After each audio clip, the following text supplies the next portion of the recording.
ਅਗਲੀ ਗੱਲ ਕਰੀਏ ਸ਼ਰਮਾ ਜੀ ਸੁਖਬੀਰ ਬਾਦਲ ਦੀ। ਸੁਖਬੀਰ ਬਾਦਲ ਦੇ ਖਿਲਾਫ ਸ਼ਿਕਾਇਤ ਗਈ ਹੈ ਜੀ ਤੇ ਜਥੇਦਾਰ ਸਾਹਿਬ ਨੇ ਬੈਠਕ ਸੱਦ ਲਈ ਹੈ ਜੀ। ਪ੍ਰਵੀਨ ਜੀ, ਇਹ ਦੋਵੇਂ ਵੱਖੋ-ਵੱਖ ਪਹਿਲੂ ਨੇ ਜੀ। ਇਸੇ ਪਲੇਟਫਾਰਮ ਤੇ ਆਪਾਂ ਗੱਲ ਕਰਦੇ ਹਾਂ। ਯਾਦ ਹੋਏਗਾ ਤੁਹਾਡੇ ਵੀ, ਦਰਸ਼ਕਾਂ ਦੇ ਵੀ, ਸਰੋਤਿਆਂ ਦੇ ਵੀ, ਕਿ ਆਪਾਂ ਇੱਕ ਦਿਨ ਗੱਲ ਕੀਤੀ ਸੀ ਕਿ ਸੁਖਬੀਰ ਬਾਦਲ ਦੁਬਾਰਾ ਕੀਤੇ ਜਾ ਸਕਦੇ ਨੇ ਸ਼੍ਰੀ ਅਕਾਲ ਤਖਤ ਸਾਹਿਬ ਤੇ ਤਲਬ। ਹਾਂਜੀ ਹਾਂਜੀ ਬਿਲਕੁਲ। ਤੇ ਇਹ ਸ਼ਿਕਾਇਤ ਉਸ ਗੱਲ ਦਾ ਪ੍ਰਮਾਣ ਹੈ ਕਿ ਗੱਲ ਉਧਰ ਨੂੰ ਤੁਰ ਪਈ ਹੈ।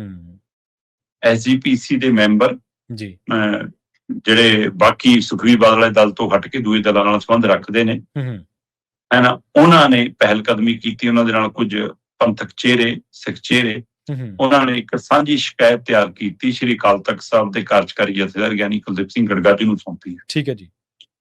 ਉਹ ਸ਼ਿਕਾਇਤ ਦਾ ਆਧਾਰ ਉਹੀ ਹੈ ਕਿ ਵੀ 2 ਦਸੰਬਰ ਦੇ ਹੁਕਮਨਾਮਿਆਂ ਨੂੰ ਸੁਖਬੀਰ ਬਾਦਲ ਮਤਲਬ ਗਲਤ ਕਰਾਰ ਦੇ ਰਿਹਾ, ਆਪਣੇ ਖਿਲਾਫ ਸਾਜ਼ਿਸ਼ ਕਰਾਰ ਦੇ ਰਿਹਾ, ਆਪਣੇ ਨਾਲ ਧੋਖਾ ਕਰਾਰ ਦੇ ਰਿਹਾ। ਉਹ ਇੱਕ ਤਰ੍ਹਾਂ ਨਾਲ ਮੋਜੋ ਉਡਾ ਰਿਹਾ ਸ਼੍ਰੀ ਅਕਾਲ ਤਖਤ ਸਾਹਿਬ ਦੀ ਫਸੀਲ ਤੋਂ ਹੋਏ ਫੈਸਲਿਆਂ। ਉਹ ਕਹਿੰਦੇ ਵੀ ਦੂਆ ਕੋਈ ਸਵਾਲ ਖੜਾ ਕਰੇ, ਸਮਝ ਆਵੇ ਪੰਥਕ ਪਾਰਟੀ ਕਹਾਉਣ ਵਾਲੀ ਦਾ ਮੁਖੀ ਹੋ ਜੇ ਇਹ ਗੱਲਾਂ ਕਰੇ, ਔਰ ਉਹ ਵੀ ਆਪਣੇ ਆਪ ਨੂੰ ਹੀ ਕਹਿ ਕੇ ਕਿ ਅਸਾਂ ਗੁਰੂ ਨੂੰ ਸਮਰਪਿਤ ਹੈ। ਉਹ ਕਹਿੰਦੇ ਵੀ ਜਥੇਦਾਰ ਆਉਂਦੇ ਜਾਂਦੇ ਰਹਿੰਦੇ ਨੇ, ਰੁਤਬਾ ਸਥਾਨ ਤਾਂ ਇਹ ਸੰਸਥਾ ਦਾ, ਤੇ ਜੇ ਤੁਸੀਂ ਉਹ ਟੈਟੇਰੀ ਕਰੋਗੇ, ਉਸਨੂੰ ਉਸ ਦੇ ਮਿਆਰ ਨੂੰ ਡਿੱਗਣ ਦੀ ਕੋਸ਼ਿਸ਼ ਕਰੋਗੇ, ਫਿਰ ਮਨਜ਼ੂਰ ਨਹੀਂ। ਇਸ ਆਧਾਰ ਦੇ ਉੱਤੇ ਕਿ ਸੁਖਬੀਰ ਬਾਦਲ ਉਸ ਫੈਸਲਿਆਂ ਨੂੰ ਸਾਜ਼ਿਸ਼ ਦੱਸ ਰਹੇ ਨੇ। ਠੀਕ ਹੈ। ਤੇ ਇਹ ਵੀ ਕਹਿ ਰਹੇ ਨੇ ਕਿ ਮੈਨੂੰ ਮਰਾਉਣ ਦੀ ਕੋਸ਼ਿਸ਼ ਸੀ, ਮੇਰੇ ਖਿਲਾਫ ਸਕੀਮ ਸੀ, ਇਹ ਸਾਰਾ ਕੁਛ। ਸੋ ਇਸ ਲਈ ਕਹਿੰਦੇ ਕਿ ਉਹਨੂੰ ਤਲਬ ਵੀ ਕੀਤਾ ਜਾਵੇ, ਉਹਨੂੰ ਤਨਖਾਹ ਵੀ ਲਾਈ ਜਾਵੇ, ਉਹਨੂੰ ਛੇਕਣ ਦੀ ਕਾਰਵਾਈ ਕਰਨੀ ਪਵੇ ਤਾਂ ਉਹ ਵੀ ਕਰਾਈ ਜਾਵੇ, ਉਹਨੂੰ ਬੁਲਾ ਕੇ ਪੁੱਛਿਆ ਜਾਵੇ। ਇਸ ਤੋਂ ਪਹਿਲਾਂ ਗਿਆਨੀ ਰਘਬੀਰ ਸਿੰਘ ਇਹ ਸਵਾਲ ਖੜਾ ਕਰ ਚੁੱਕੇ ਨੇ ਕਿ ਬਈ ਜੇ ਕੋਈ ਅਜਿਹਾ ਮਸਲਾ ਤਾਂ ਹੁਣ ਤਾਂ ਅਸੀਂ ਜਥੇਦਾਰ ਨਹੀਂ ਹੈਗੇ, ਸਾਨੂੰ ਵੀ ਲੈ ਚਲੋ ਤੇ ਸੁਖਬੀਰ ਨੂੰ ਵੀ ਬੁਲਾ ਲਓ, ਦੁਬਾਰਾ ਖੜ ਜਾਓ ਅਕਾਲ ਤਖਤ ਸਾਹਿਬ ਦੇ ਸਾਹਮਣੇ, ਪੁੱਛ ਲਓ ਕਿ ਉਸ ਫੈਸਲੇ 'ਚ ਕਿਹੜੀ ਸਾਜ਼ਿਸ਼ ਸੀ। ਜੀ ਸਹੀ ਹੈ। ਦੇਖੋ, ਇਹ ਤਾਂ ਕੋਈ ਦੋ ਰਾਏ ਨਹੀਂ ਕਿ ਗਿਆਨੀ ਕੁਲਦੀਪ ਸਿੰਘ ਗੜਗਾਜੀ ਹੋਰਾਂ ਨੂੰ ਮਾਨਤਾ ਲੈਣ ਦੇ ਲਈ ਲੰਮੀ ਜਦੋਜਹਿਦ ਕਰਨੀ ਪਈ ਹੈ। ਤੇ ਉਹਨਾਂ ਨੂੰ ਲਿਆਇਆ ਕੌਣ ਨੇ? SGPC। ਉਹ SGPC ਜੀ ਦੀ ਬਾਗਡੋਰ ਸੁਖਬੀਰ ਬਾਦਲ ਦੇ ਹੱਥ। ਤੇ ਫਿਰ ਪਹਿਲਾਂ ਗਿਆਨੀ ਹਰਪ੍ਰੀਤ ਗਿਆਨੀ ਰਘਬੀਰ ਸਿੰਘ ਵੀ ਕਿਹਨੇ ਲਾਏ ਸੀ? ਸਹੀ ਹੈ, ਲਾਏ ਤਾਂ ਇਹਨਾਂ ਸੀ। ਇਹਦਾ ਮਤਲਬ ਤੁਹਾਡੇ ਮਨ ਦੇ ਅਨੁਸਾਰ ਜੇ ਉੱਥੋਂ ਹੁਕਮਨਾਮਾ ਨਹੀਂ ਆਉਂਦਾ, ਫਿਰ ਤੁਹਾਡੇ ਖਿਲਾਫ ਸਾਜ਼ਿਸ਼ ਹੈ। ਜੇ ਤੁਹਾਡੇ ਮਨ ਦੇ ਅਨੁਸਾਰ, ਤੁਹਾਡੀ ਭਾਵਨਾ ਦੇ ਅਨੁਸਾਰ ਆ ਜਾਵੇ, ਫਿਰ ਉਹ ਸਥਾਨ ਸਰਵਉੱਚ ਹੈ। ਮਤਲਬ ਏਦਾਂ ਨਹੀਂ ਹੁੰਦਾ। ਸਥਾਨ ਸਥਾਨ ਹੀ ਰਹਿਣਾ, ਉਹਦਾ ਰੁਤਬਾ ਹੀ ਰਹਿਣਾ।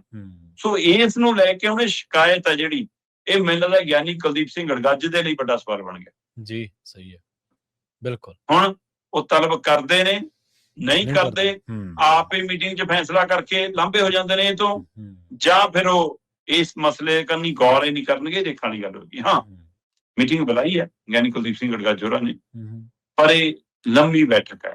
ਮਤਲਬ 5 ਸਿੰਘ ਸਾਹਿਬਾਨਾਂ ਦੀ ਬੈਠਕ ਨਹੀਂ ਹੈਗੀ। ਇਹਦੇ ਵਿੱਚ ਸਿੱਖ ਵਿਦਵਾਨ ਹੋਣਗੇ, ਸਿੱਖ ਬੁੱਧੀਜੀਵੀ ਹੋਣਗੇ, ਸਿੱਖ ਚਿੰਤਕ ਹੋਣਗੇ, ਕੁਝ ਸਿੱਖ ਸੰਸਥਾਵਾਂ ਦੇ ਮੋਢੀ ਹੋਣਗੇ, ਨੁਮਾਇੰਦੇ ਹੋਣਗੇ।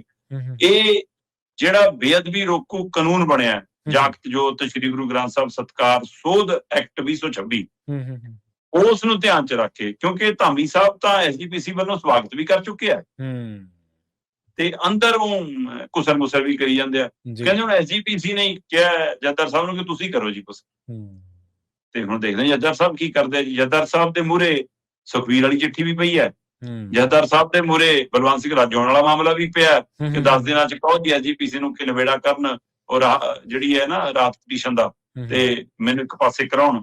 ਤੇ ਹੁਣ ਆ ਵੱਡਾ ਸਵਾਲ ਇਹ ਵੀ ਖੜਾ ਹੋ ਗਿਆ ਕਿ ਬੇਅਦਬੀ ਰੋਕੋ ਐਕਟ ਨੂੰ ਲੈ ਕੇ ਜੱਦਰ ਸਾਹਿਬ ਕਿਹੜਾ ਫੈਸਲਾ ਲੈਂਦੇ, ਔਰ ਉਹ ਵੀ ਉਸ ਸਮੇਂ ਜਦੋਂ ਕਾਨੂੰਨ ਬਣ ਗਿਆ, ਉਹ ਵੀ ਨੋਟੀਫਿਕੇਸ਼ਨ ਜਾਰੀ ਹੋ ਗਿਆ। ਸਹੀ ਹੈ। ਜਾਂ ਤਾਂ ਜਦੋਂ ਇਹ ਪ੍ਰਕਿਰਿਆ ਚੱਲ ਰਹੀ ਸੀ ਤਾਂ ਤੁਸੀਂ ਕਹਿੰਦੇ ਵੀ ਖਰੜਾ ਲਵਾਂਗੇ ਵੀ ਤੇ ਖਰੜੇ ਤੇ ਮੰਥਨ ਵੀ ਕਰਾਂਗੇ, ਉਹ ਤੋਂ ਬਾਅਦ ਗੱਲ ਕਰਾਂਗੇ।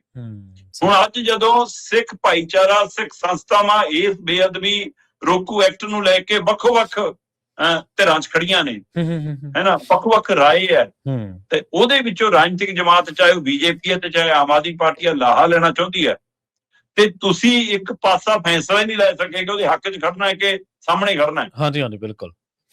ਤੇ ਇਸ ਦੁਵਿਧਾ ਦੇ ਵਿੱਚ ਹੁਣ ਜਥੇਦਾਰ ਸਾਹਿਬ ਕੀ ਰਾਏ ਬਣਾ ਕੇ ਤੁਰਦੇ ਨੇ, ਕੀ ਉਹ ਇਸ ਸਥਿਤੀ 'ਚ ਹੋਣਗੇ ਕਿ ਹਾਂ ਜੀ ਇਹ ਰਾਏ ਇੰਨੀ ਭਾਰੀ ਹੋ ਗਈ ਤਾਂ ਉਹ ਕਹਿਣਗੇ ਵੀ ਸਾਨੂੰ ਵੀ ਮਨਜ਼ੂਰ ਹੈ, ਸਿੱਧੇ ਲਫ਼ਜ਼ਾਂ 'ਚ ਕਹਿ ਪਾਉਣਗੇ। ਸਹੀ ਹੈ, ਸਹੀ ਹੈ, ਬਿਲਕੁਲ। ਤੇ ਜੇ ਉਹ ਨਹੀਂ ਕਹਿ ਪਾਉਣਗੇ ਤਾਂ ਕੀ ਉਹ ਇਸ ਸਥਿਤੀ 'ਚ ਹੋਣਗੇ ਕਿ ਸਰਕਾਰ ਨੂੰ ਮਜਬੂਰ ਕਰ ਦੇਣ ਕਿ ਕਾਨੂੰਨ ਨੂੰ ਵਾਪਸ ਲਓ ਜਾਂ ਸੋਧ ਲਓ, ਜੇ ਉਹ ਆਪਣੇ ਤਰੀਕੇ ਨਾਲ। ਸੋ ਇਹ ਸਥਿਤੀ ਹੁਣ ਦੇਖਣ ਵਾਲੀ ਹੋਏਗੀ ਕੋਈ ਬੈਠਕ 'ਚੋਂ ਨਿਕਲਦਾ ਕਿਉਂ ਆ। ਉਸ ਬੈਠਕ ਤੋਂ ਬਾਅਦ ਫਿਰ ਉਮੀਦ ਹੈ ਕਿ 5 ਸਿੰਘ ਸਾਹਿਬਾਨ ਦੀ ਬੈਠਕ ਹੋਏਗੀ, ਫਿਰ ਉਹਦੇ ਵਿੱਚੋਂ ਫੈਸਲੇ ਆਉਣਗੇ। ਸੋ ਦੇਖਦੇ ਹਾਂ ਜੀ ਇਹ ਇੱਕ ਨਵੀਂ ਚੁਣੌਤੀ ਗਿਆਨੀ ਕੁਲਦੀਪ ਸਿੰਘ ਗੜਗਾਜੂ ਦੇ ਮੂਹਰੇ ਆ ਖੜੀ ਹੋਈ ਹੈ। ਜੀ, ਬਿਲਕੁਲ। ਤੇ ਇਹਦੇ ਵਿੱਚ ਕੋਈ ਦੋ ਰਾਏ ਨਹੀਂ, ਸੁਖਬੀਰ ਬਾਦਲ ਹੋਰਾਂ ਨੇ ਕਸਰ ਵੀ ਕੋਈ ਨਹੀਂ ਛੱਡੀ ਉਹਨਾਂ ਫੈਸਲਿਆਂ ਦੇ ਉੱਤੇ। ਪਹਿਲਾਂ ਹਾਂ ਆਪ ਹੀ ਸਿਰ ਹਿਲਾਏ ਸੀ, ਆਪ ਹੀ ਸਜ਼ਾਵਾਂ ਭੁਗਤੀਆਂ ਤੇ ਬਾਅਦ ਦੇ ਵਿੱਚ ਸਿਆਸੀ ਸਟੇਜਾਂ ਤੋਂ ਵੀ ਤੇ ਰੈਲੀਆਂ ਦੇ ਵਿੱਚ ਵੀ ਤੇ ਪ੍ਰੈਸ ਦੇ ਵਿੱਚ ਵੀ ਸਾਰੇ ਥਾਵਾਂ ਦੇ ਉੱਤੇ ਉਹ ਸਾਰੇ ਪ੍ਰਕਰਨ ਨੂੰ ਭੰਡਿਆ ਵੀ ਆ।